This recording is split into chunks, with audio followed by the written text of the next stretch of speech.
Abrams. Dance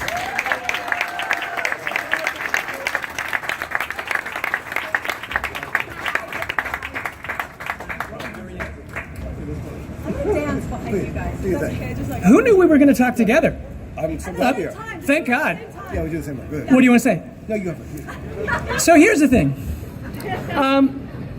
When we were doing Felicity together, which is so many years ago, we made a pact to each other that we would not, just as Joel did, that we would not do the show really unless we found the perfect Felicity.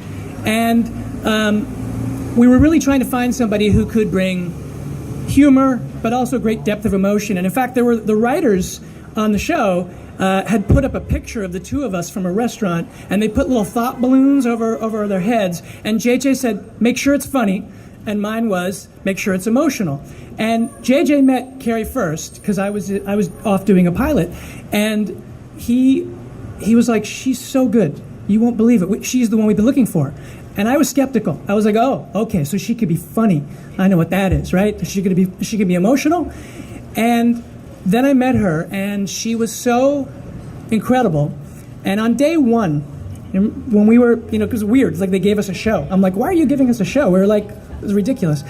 And I sat down, and we set up the first shot, and it was Keri just sitting on a bench outside of a counselor's office, and she was taking in the fact that she had made a terrible mistake in coming to New York. Her parents were very upset with her.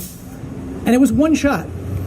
And we turned the camera on, and afterwards the AD came up to me and he goes, "Oh, this show's going to be special." And it was special, and the reason it was special was because of Keri.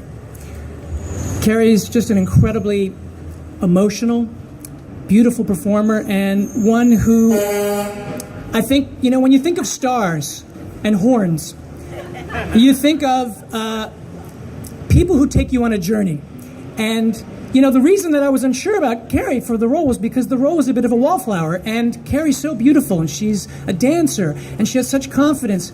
But when she opened herself up, you could see that she struggled, and you could relate to her in the most beautiful way. And that's what a star can do. They can take you to this place where on the one place they sort of inspire you. You look at them and you go, "My God, look at that person."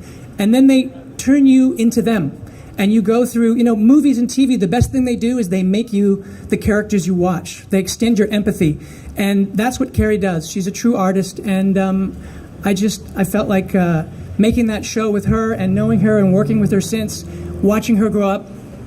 I love you, Keri.